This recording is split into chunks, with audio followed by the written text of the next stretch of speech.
Alors moi c'est Amira et je vis en région parisienne et pour la deuxième fois je voyage avec l'équipe Abaraka Explore. Pour vous expliquer un petit peu le déroulé du voyage, on est parti d'Alger.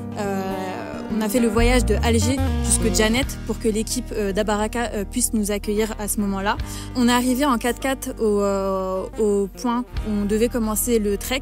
On a été accueillis par les âniers, les tentes étaient déjà préparées, donc on a dormi directement. Le lendemain matin, à partir de 6h et quelques, on a commencé l'ascension et on a tout simplement commencé le trek.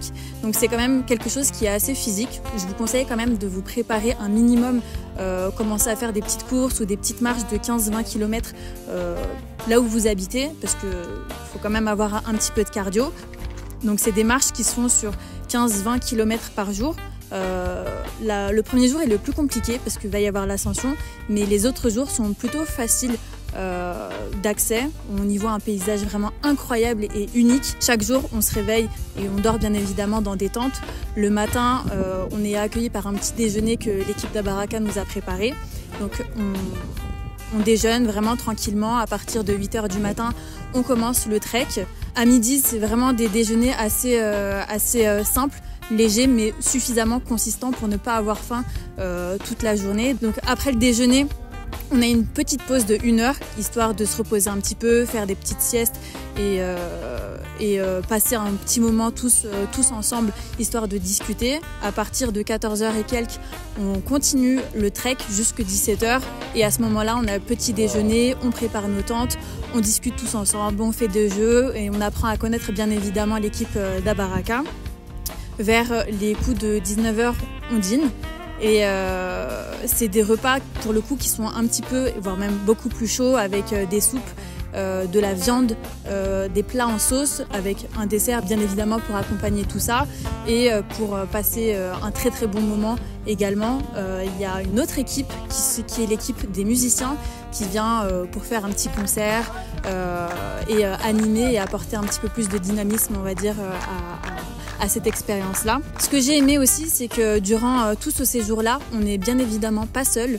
En plus de l'équipe Abaraka, on a un guide qui nous fait voyager et découvrir tous les endroits qu'on va voir dans le désert.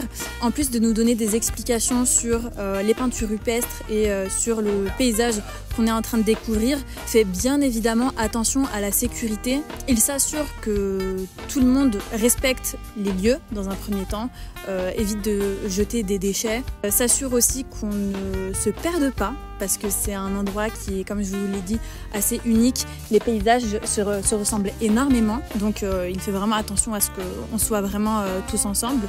C'est vous dire à quel point je suis satisfaite et très heureuse de voyager avec eux. C'est une expérience qui est vraiment unique pour moi. L'ambiance est vraiment très familiale. On y va avec des amis, on y va en famille, on rencontre des gens vraiment merveilleux, que ce soit les gens qui voyagent avec nous comme les personnes qui nous accompagnent.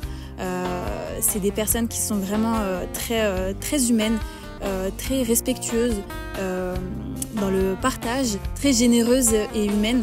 Si vous voulez n'importe quelle information, si vous avez des questions à leur poser, n'hésitez pas à les contacter sur leurs réseaux sociaux. Ils sont hyper réactifs. L'équipe Abaraka propose plusieurs types de circuits. Comme je vous l'ai dit, en janvier 2024, j'ai fait un circuit à Tadrert Rouge. C'était un circuit qui se faisait en 4x4. C'était un road trip, tandis que celui-ci est plus un circuit type trek où il va y avoir beaucoup de marches, pas mal en tout cas d'efforts physiques. Donc c'est deux choses qui sont complètement différentes. L'accès au 4x4 dans l'endroit où on est aujourd'hui est impossible à faire, d'où le fait qu'on y aille à pied et puis aussi accompagné d'ânes. Le Sahara algérien propose plusieurs types de paysages, autant des paysages type rocheux comme dunaire avec des couleurs qui sont complètement différentes. On passe d'un paysage rouge à jaune avec des pierres noires, avec des différences de relief qui sont vraiment impressionnantes à voir. Et dans les autres sites, bien évidemment, on peut y voir des peintures rupestres d'hommes qui étaient présents il y a des milliers d'années. C'est super intéressant et je vous conseille du coup d'y venir.